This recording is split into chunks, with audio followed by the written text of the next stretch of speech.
This is CBC Here and Now.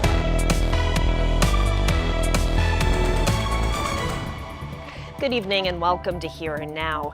Some high-profile visitors brought some tangible signs of help to those on the southwest coast today. Of course, support from across the province continues to pour in. Terry Roberts has been following it all from Port aux Basques and joins us now live. So Terry, what can you tell us about the Premier's latest announcement? Yeah, Carolyn, we had some notable developments today. Now, amid all the destruction and uncertainty here in Port aux Basques, the Premier came with some good news. No less than $30 million, $30 million in government money to help those affected most by this disaster. Now, that money could begin to flow as early as Monday. After enduring so much, Tracy Spencer felt a little boost today. It won't take away all of what happened, but it'll help us start over.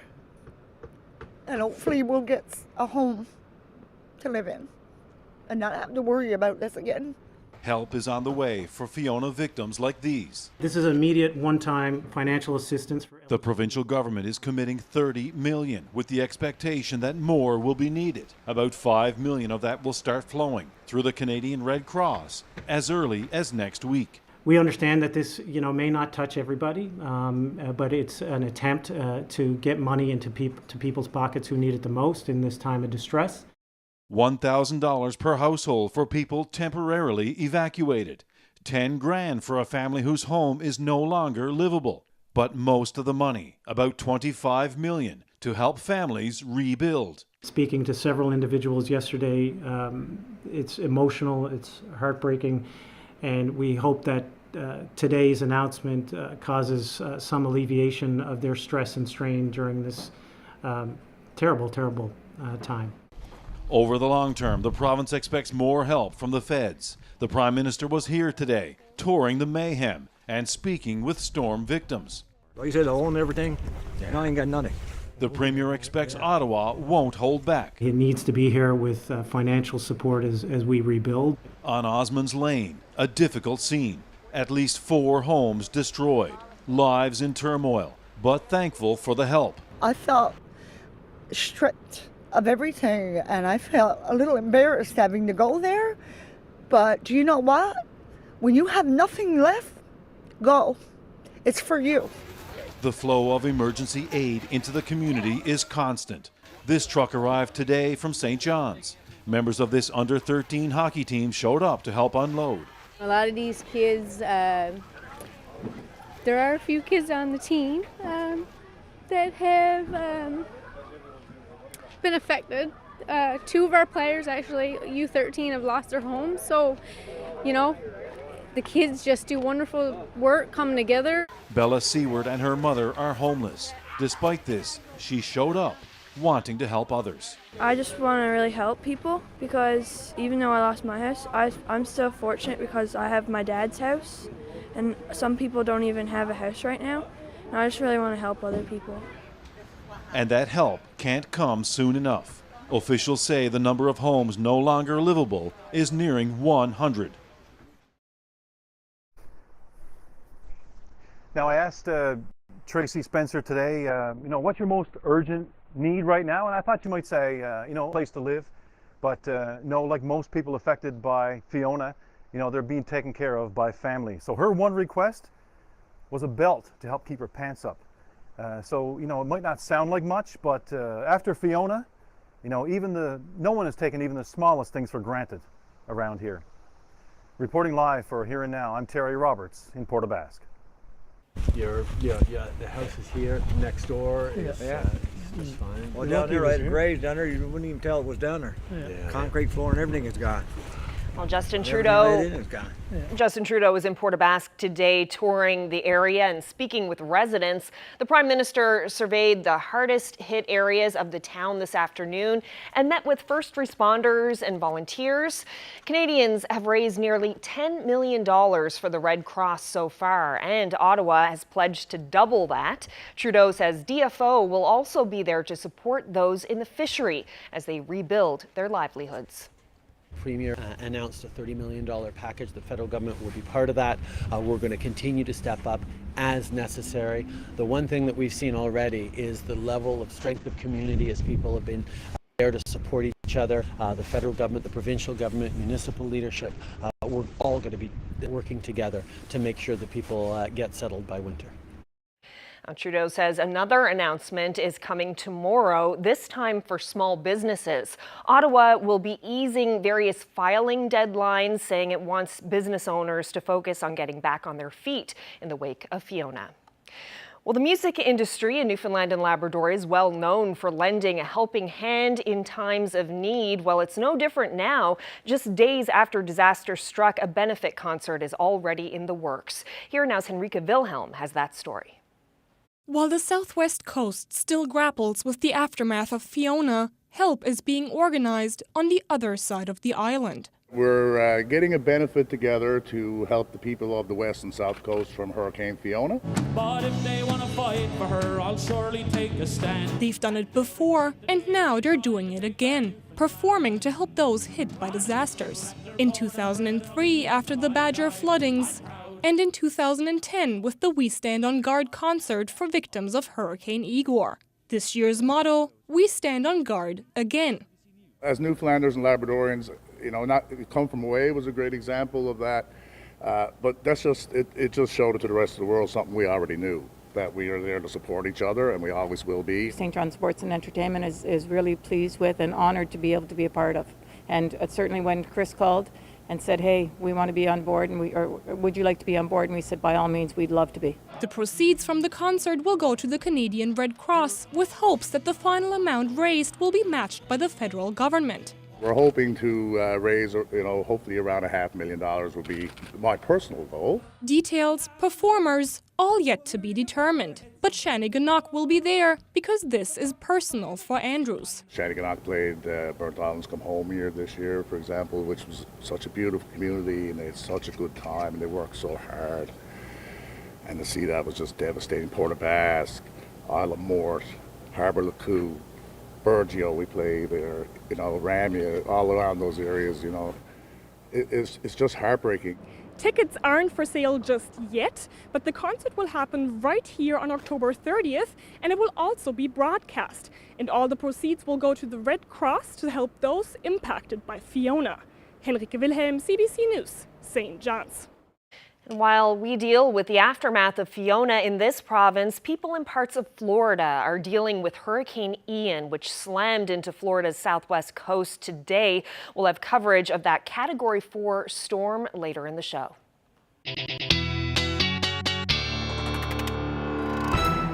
Yeah, certainly a scary situation unfolding down in Florida right now, but we do have some rain that's moving across the island along out front that is actually getting all of its moisture and humidity from Florida. So there is Hurricane Ian there. We'll just take a look at what's going on right now.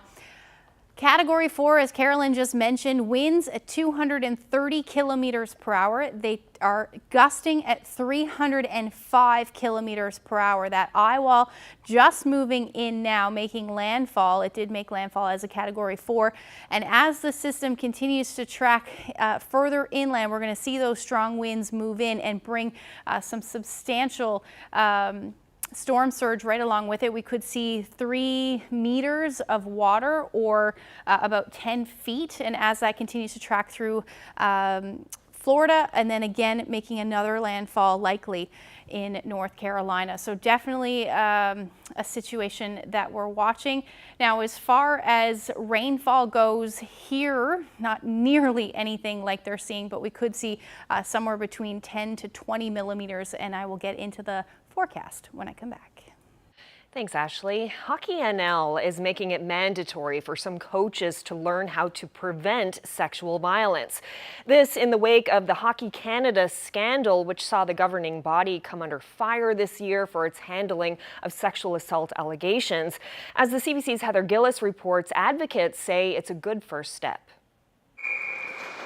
This hockey season, it's not just players who will be training, coaches will be too. Hockey NL is launching a sexual violence prevention program. It's for coaches of under 15, under 18 AAA, junior, and female teams. Interim President Jarrett Butler says the free and mandatory training is about preventing violence before it happens. And it teaches them about some of the realities of sexual violence in sport and some of the tools that are available to try to help them reduce that risk. This all comes on the heels of a national sports scandal. This year, Hockey Canada came under intense scrutiny for its handling of sexual assault allegations. Butler cites stats which say 2 to 8% of athletes will experience sexual violence. That number, he says, skyrockets for university athletes to 1 in 4. The logic behind our approach is that if we do the education earlier, as these athletes are moving up through the levels of U15, U18, they're going to get more awareness so that when they get to the university level, we hopefully will see those numbers decrease and come down. The program consists of a 1-hour training module, and coaches will be quizzed on the content. Those who pass will get a certificate of completion. The course was created by 2 medical students in Nova Scotia who will evaluate its outcome after this season. I think it's way past due.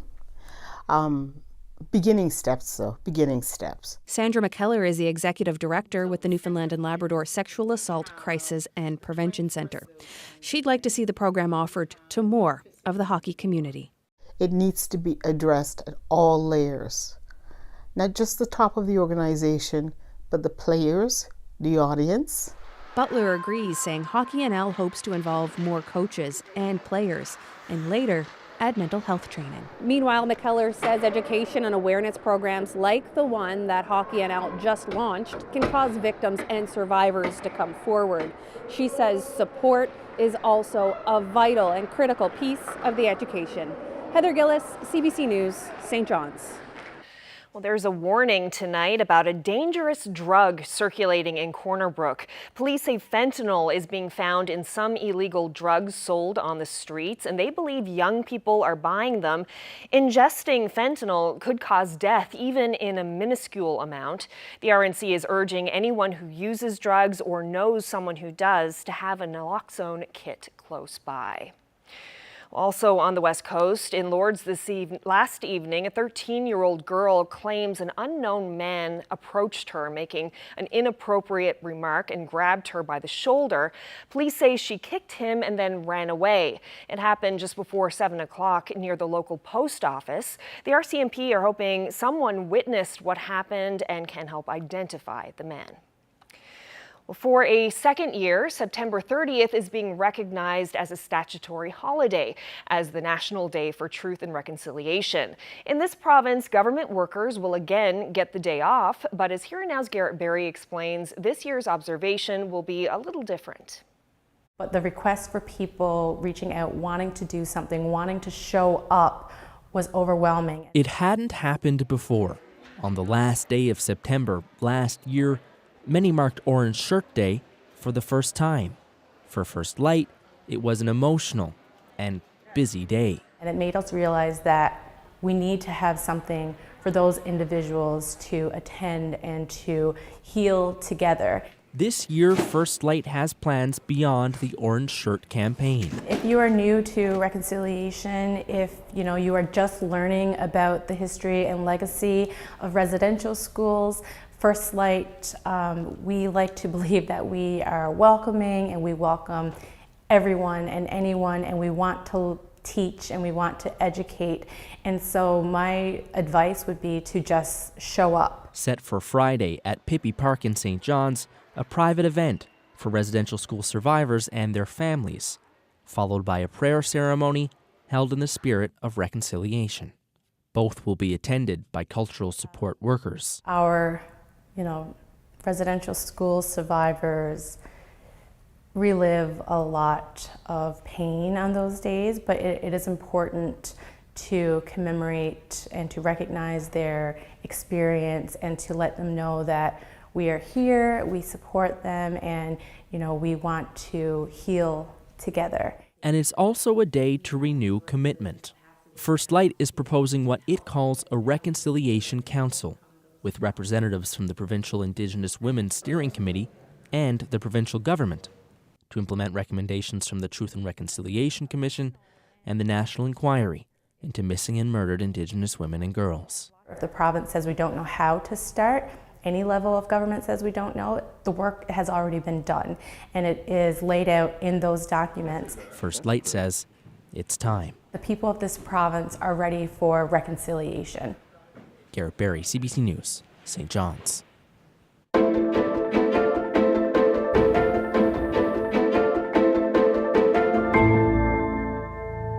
Well, as you heard from Henrika a few minutes ago, we're seeing so much kindness in response to the tragedy unfolding on the South Coast.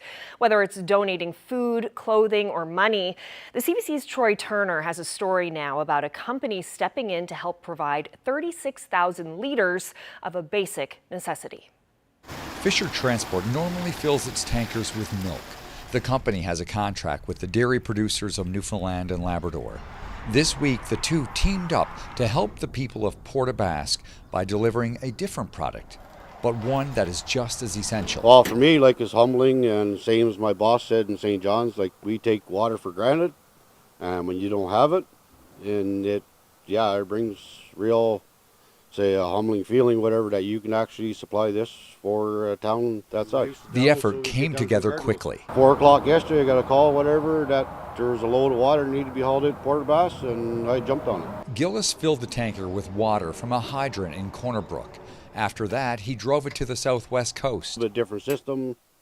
Got it Port aux Basques there last night. First thing this morning, got Port aux Basques workers there to help me out, and we kind of had to cut my hose to try and make things work, and we swedged everything down and ran 4 ports for garden hoses for fill water jugs for people to drink or whatever you need it for. When the water was ready to be poured this morning, word was starting to spread. They were showing total gratitude.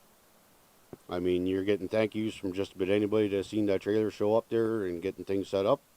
And before I even pulled out, there was one guy there. He was already known where the trailer was coming, and he was there getting water. This is not the first time that Fisher Transport has helped out bringing water to those in need.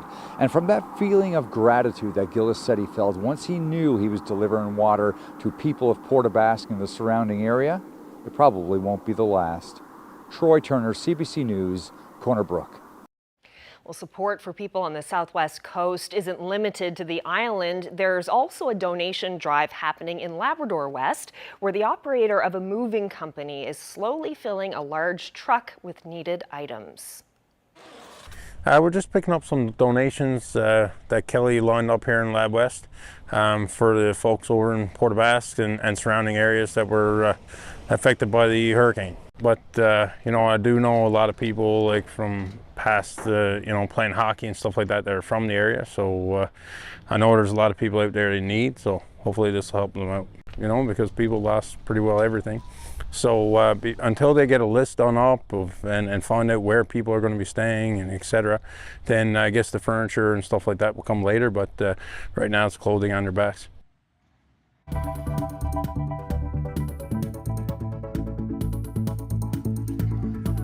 Staying with sweet gestures, grade 4 and 5 students from Burgeo Academy wanted to brighten a teacher's day. Ms. Jen Vatcher has been staying at this house since her own home was destroyed by Fiona. An emotional surprise yesterday, some smiling faces and several hugs from students to let her know they're thinking of her. Well, it was another humid day across parts of the island. Here in St. John's, 27 is what it felt like for a good chunk of the afternoon. I'll tell you how long it sticks around coming up.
Well, Ashley, we are both animal lovers, so just have a look at these little ones. So cute. This is the Animal Care and Adoption Center in St. John's. Right now, they are over capacity with cats, so they're being offered at half price. Yes, they have 50 adult cats looking for that forever home, and you can contact the city's Humane Services Department for all the details on helping find a home for these little cuties. So sweet. Drizzle would love one of those. Oh, really? No. No, she's she being would. sarcastic. She would, but she'd never stop barking. She loves cats. Yeah, because she sits in the window and barks. And watches all of them. Yeah, that's fun. Well, if she was sitting in the window looking out today, she was seeing a really warm, humid day in St. John's. And lots of rain as well out there across the province. Yes, but yeah, it feels tropical. Yeah, it really does. This is similar to what we were seeing this summer. Let's take a look at the temperatures. Topped out at 20 degrees in St. John's today. Bonavista, same thing. Pretty much right across the board. The hot spot was Deer Lake at 21, and even up across Mary's Harbor, 21 degrees again this afternoon. But those temperatures much cooler as you head further north. So northern Labrador, 8 degrees. In Nain, 7 in Makovic. But then the further towards the southeast, those temperatures got much warmer. So taking a look at the dew points, we'll bring this one back. Didn't think we'd talk about this much more, but we certainly are. Take a look at the current dew points. 19 is what's in St. John's, so what the dew point is in St. John's at the moment. So we're really starting to get uncomfortable. Once you get above 20, that's when it really starts to feel tropical. But you can see Gander, Badger, all feeling or seeing those dew points between 16 and 17 degrees, which is making those humidex values feel like the mid to upper 20s. So it's feeling more like 23 in Gander at the moment. Same thing through Terra Nova, feeling like 24 in Deer Lake. But the warmest, most humid temperatures right now are in St. John's, where it's feeling more like 27. All that dry air, though, up across the Big Land, that's going to start to filter further down as those winds shift as we head through the next couple of days. You can really see that muggy meter showing. We'll say goodbye to that humidity as we head into Thursday, and then hang on to that dry air as we get into the middle of next week even. So taking a look at what's going on right now, you can see just all that cloud cover, all these showers, and where they're coming from that moist tropical air, and will continue at least through the night tonight. We're not really going to see too much movement in those temperatures until the winds start to shift as the front pushes through. And as that happens, those temperatures will start to cool down. So right now, still looking at some periods of rain. Definitely saw a little bit of a break, but over the next couple of hours, we will see those showers move right back in and continue to be pretty heavy at times through the night. Future tracker showing that fairly well. Now watch what happens as we get into the early morning hours. You'll start to see those winds shift, and then those temperatures drop back down to the teens. That's where we'll sit for most of the day tomorrow, but much cooler up across Labrador. Single-digit temperatures for you, and we will see the potential to see a few flurries in the mix overnight tonight, particularly for Lab West. As far as rainfall amounts go through the overnight into tomorrow morning around 7 or 8 o'clock, again with some of those heavier showers, pockets of the northwest Avalon, southeast Avalon may see somewhere between 20 to 30 millimeters. Otherwise, we're looking at about 10 to 20 in that time frame. Now taking a look at the map, I'll push us through to Saturday. You can see not a whole lot in the way of rain. Things start to settle down, but we'll likely see a few showers up across the Big Land over the next little bit. Temperatures tonight cooling down to between 11 and 15 degrees as we see that wind shift, single-digit temperatures. The story for Labrador, but as we head through tomorrow, likely see the showers taper off. Still going to linger a little bit, the chance potentially up across Labrador, but overall we'll likely see some sunshine peeking out as well across the island. And then eventually, as we get into the evening hours, we'll likely see some clearing skies up across the Big Land. Taking a look at the temperatures through your day tomorrow, much cooler than today. We'll sit around the teens for a good chunk of the island. Again, with those winds out of the west or southwest as we head through the overnight head through the afternoon rather. As far as Labrador goes, single-digit temperatures will be the story again. Don't be surprised to see a few flurries in the mix in the morning hours for you along the west. But as the temperatures climb up into the mid single digits, we'll likely see that change over to rain and then some pockets of sunshine in the mix as well. So that's a look at tomorrow's forecast as we head through the weekend. I'll get into those details coming up.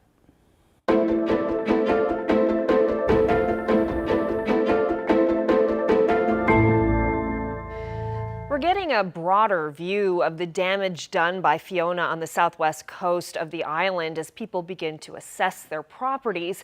At first glance, Austin Taylor's home appears relatively unscathed, but as he tells our Chris O'Neill Yates, inside the house is full of fuel.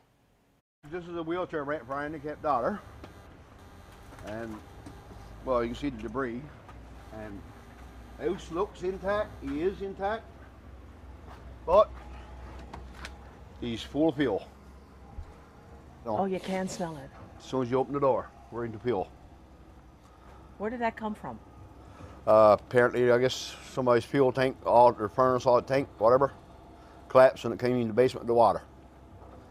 Because our basement was flooded with water, so that's what I got. What do you do now? We're in limbo. You can certainly smell it. Oh, yeah. And you can see it on the water. Yeah. Our house is intact, but where do I go from here? I can't pump the water out because it's to do with the environment. And I'm just waiting for answers of what they're going to do. And right now we're in a hotel room with 4 people and a handicapped daughter amongst that. And she's not taking it very well. How old is your daughter? 29. And as you can see, we got a wheelchair ramp, so she uses a wheelchair now and then. She's Pitt Hopkins, which is very rare. She's non-verbal. Only thing she can really do is feed herself. She can't, you know, get nowhere on her own. And this was her world. She can go and come and do as she wanted. So. Have you been allowed to go inside? I goes inside just to go and grab something quick and come back. But it reeks of oil. We got to wash any clothes. We got to wash. Anything else we take got to be sealed. You know, we just can't take something that's open. Because the taste is not there, and you can smell it on your clothes. Any food you take, you smell it. I used a CPAP. I couldn't put the mask on my face because it smelled oil. Everything. Politicians are talking today about programs and helping people like you. What do you want to hear from them? What do you want them to do for you? Right now, I just want answers. Is this going to be livable anymore? If not, I got to move on. Like, you know, like I don't want to be left in limbo. Give me a yes, no answer, and let's have at her. Will your insurance cover this? We filed a claim. Nobody got back to us. She took all the information. She haven't said we were denied, whatever. Because our house is intact, but we got a oil spill in the basement or whatever, and so we're waiting for Dee to get back to us. Everything is a waiting game.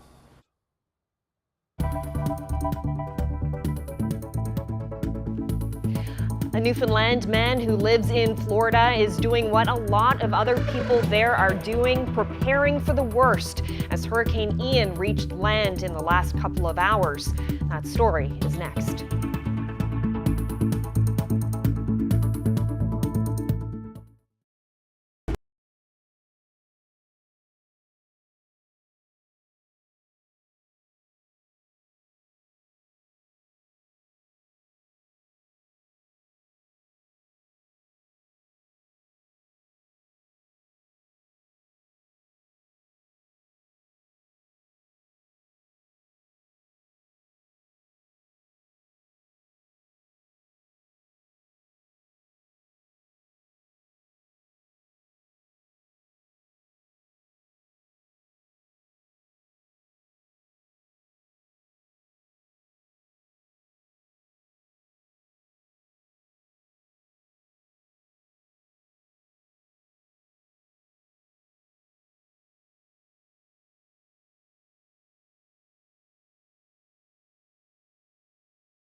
Hurricane Ian slammed into Florida near Fort Myers today. That's about 200 kilometers southeast of Tampa.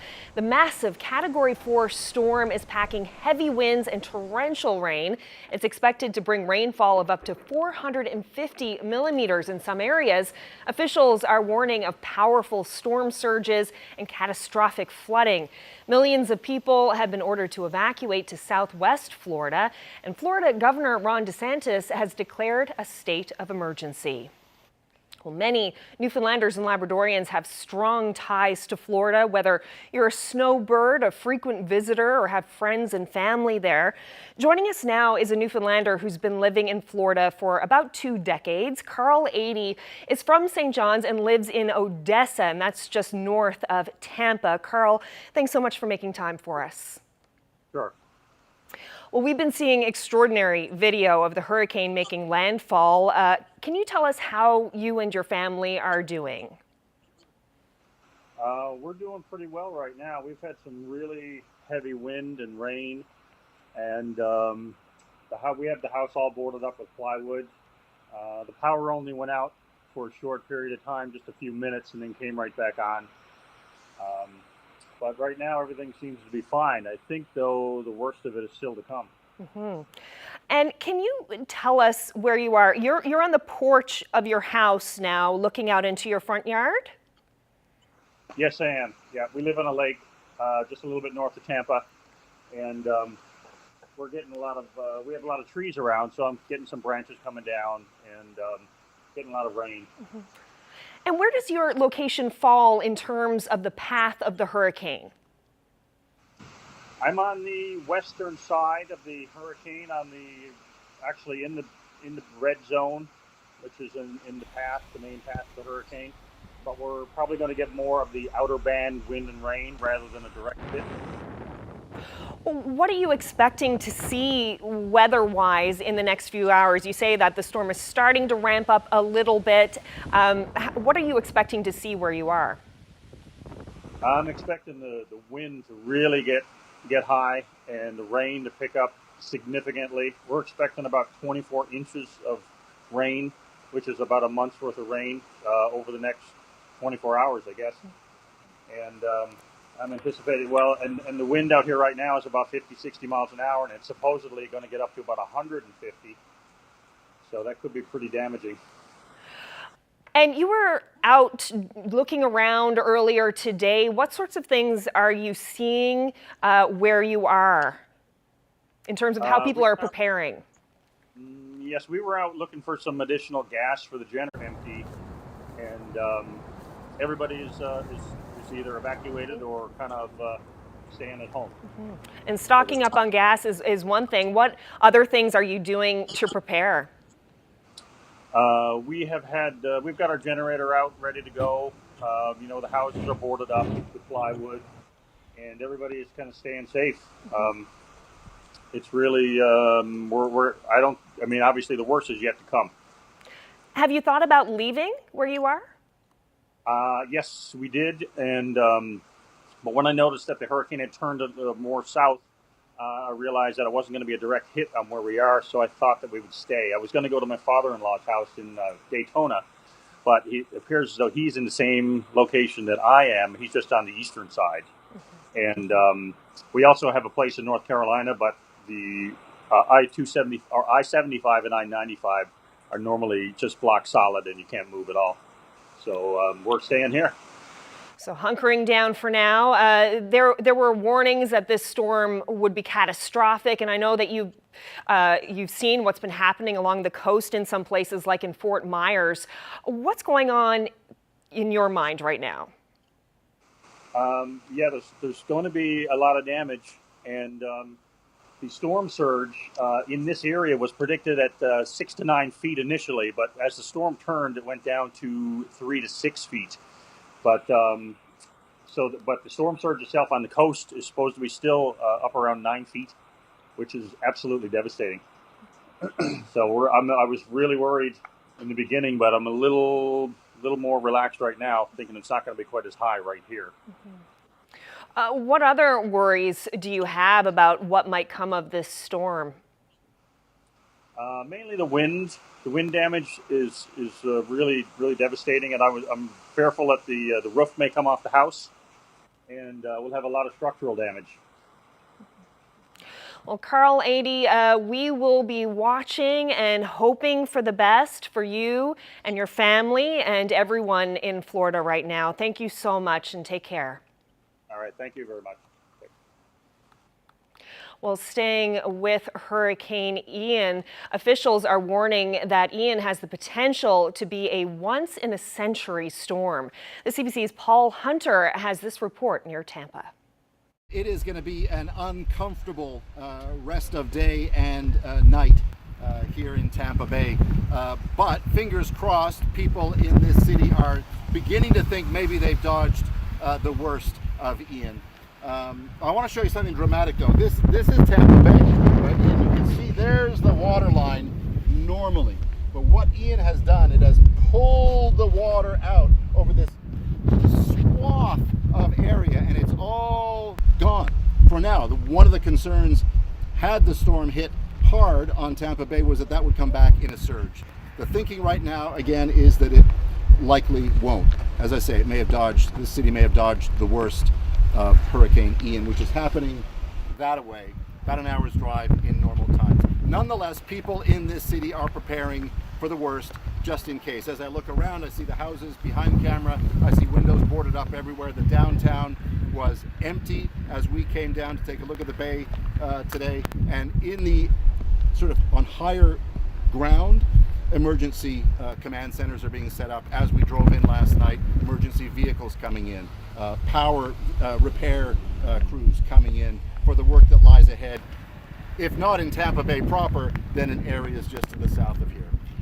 Nonetheless, as the storm, kind of does its business, people of Tampa Bay thinking, as I say, they may have dodged it, but they prepare for the worst, nonetheless, just in case. Paul Hunter, CBC News, Tampa Bay.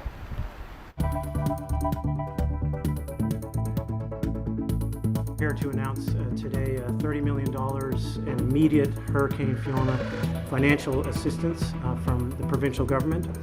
Who gets that money to start rebuilding their lives and how they can get it? The answers to those questions next.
As we talked about earlier, $30 million in relief money is being provided immediately to help people recover from last weekend's storm.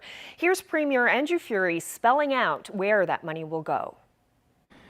It's critical for residents who I'm sure are listening right now that they understand that they need to register through the Canadian Red Cross by calling 1-800-863-6582 or going to the emergency shelter at St. James Regional High School in Channel Port-aux-Basques. This is immediate one-time financial assistance for eligible Newfoundlanders and Labradorians, and it can be broken down as follows. $1,000 per household for people who have been temporarily evacuated from their principal residence during the storm and have returned to that residence by September 30th, 2022. That's money that can be used to help with repairs, help with waste, help with the immediate needs of a residence that is still intact. $10,000 per household to people who have been displaced from their principal residence and have been unable to return. A funding of $500,000 will be provided to the Canadian Red Cross to administer on behalf of the Government of Newfoundland and Labrador, nominally allocated as follows. $250,000 to support claims for immediate assistance, for example, in the removal of debris and personal items, and $250,000 to be provided for temporary accommodation assistance. There will be an additional $500,000 to be distributed amongst the impacted communities on the southwest coast based on the needs of individual communities. So things like overtime, barricades, unanticipated expenses. In addition, we'll try to recover as much as possible through the federal funding programs, of course, but we're getting the ball rolling right away to the families immediately. But looking to the future, the remainder of the fund will be used to rebuild and reassess people who have been displaced from their homes.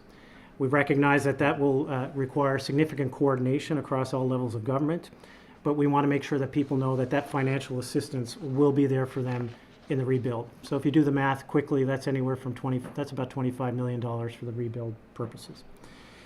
We understand that this, may not touch everybody, but it's an attempt to get money into people's pockets who need it the most in this time of distress.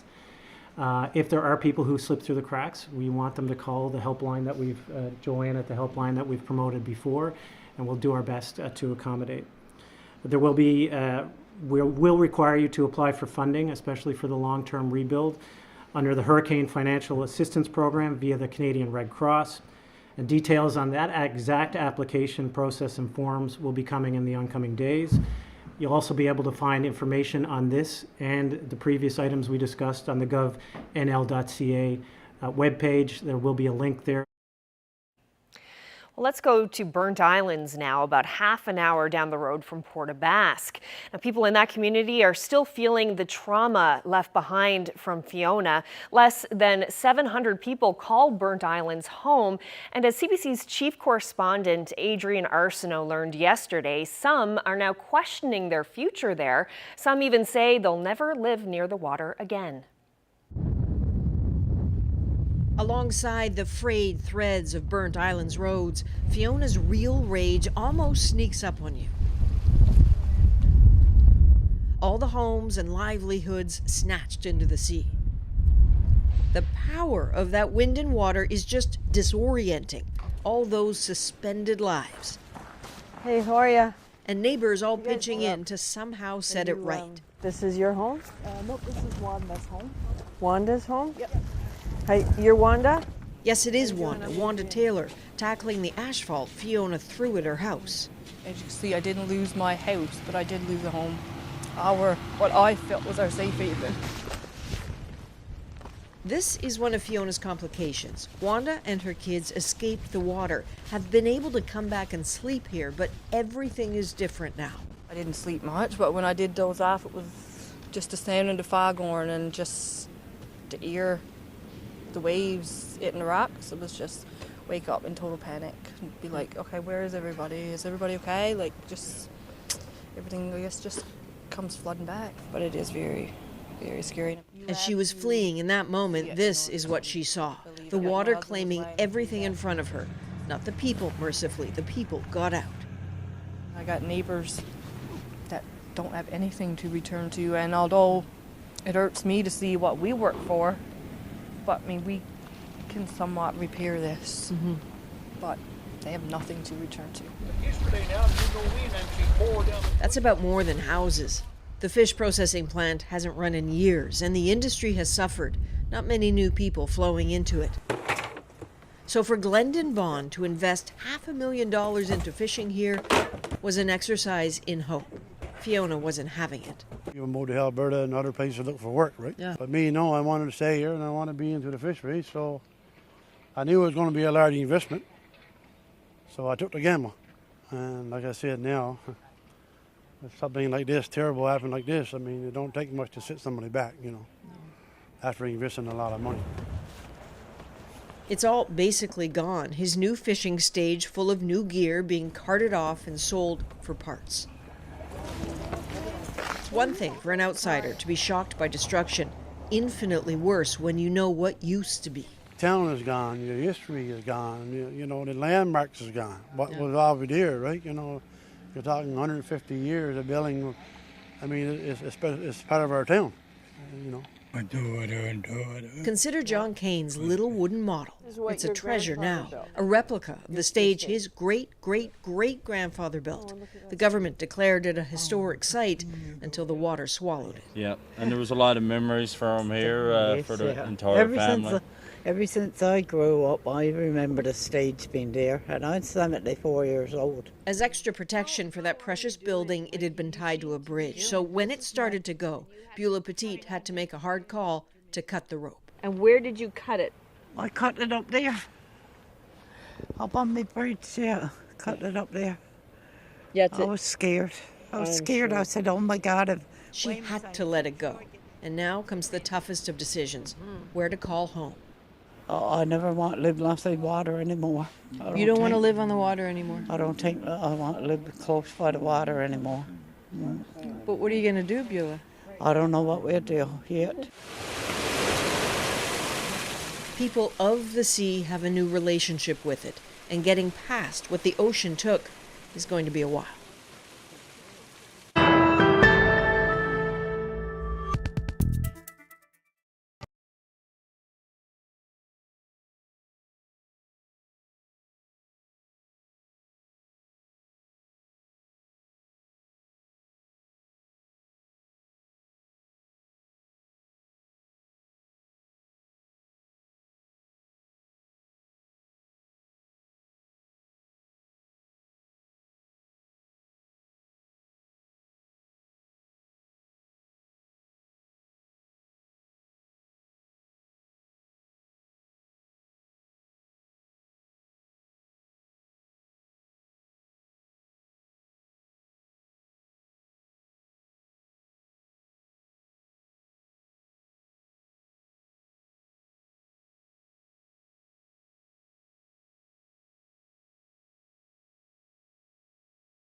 time for a check-in of the weather, and we spoke with Carl Adey earlier in the show, who's in Odessa, Florida, which is just north of Tampa. Things are starting to ramp up there for Hurricane Ian. You're certainly watching this.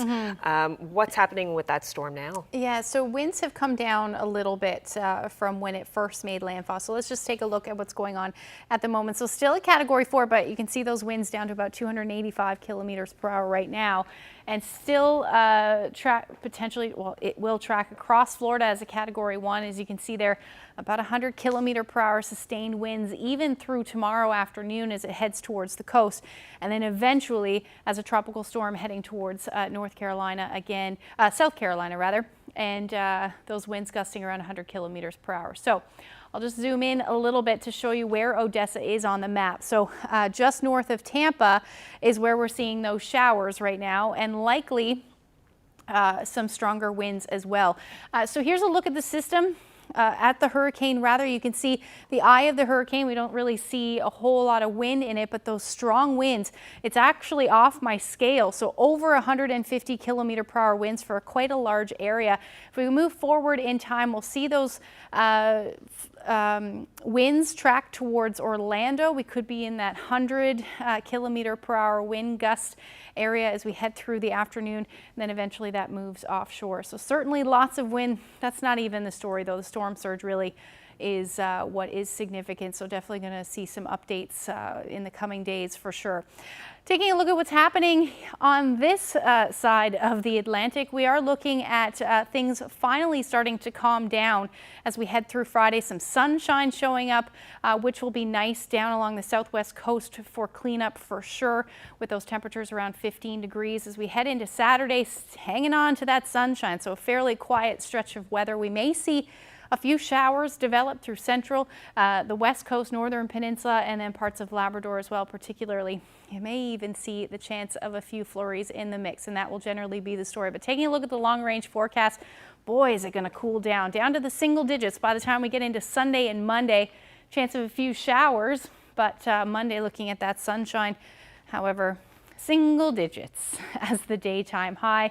Now for central Newfoundland, you're looking at a similar cool down to about 8 degrees for your Sunday and Monday. And for western Newfoundland, down to about 7 degrees by Sunday, but by Monday recovering slightly. So back up to the double digits just barely with some of that sunshine. Now for eastern Labrador, you're also going to see the chance of a few flurries in the mix by the time we get into Sunday, back up to the double digits for you. Then for western Labrador, you may see a few flurries for your Sunday, and then by Monday back up to about 10 degrees. So here's a look at our weather photo of the day today. Northern lights dancing over Nain. Joey shared this great shot with us. I love the northern lights. Oh, me too. Yeah, it's just a beautiful shot there. Thank you so much. Lots more of these as well. If you have any weather photos you'd like to share with us, send them to my Facebook, Twitter, or email them to nlphotos@cbc.ca. Oh, just beautiful shot, Joey. Lovely. See the pinks in the sky? Yeah. And of course, you know, to everyone out there who has family and loved ones and friends in Florida, we'll all be hoping that everyone stays safe as this hurricane plows through. And we'll see you tomorrow. Good night. Good night.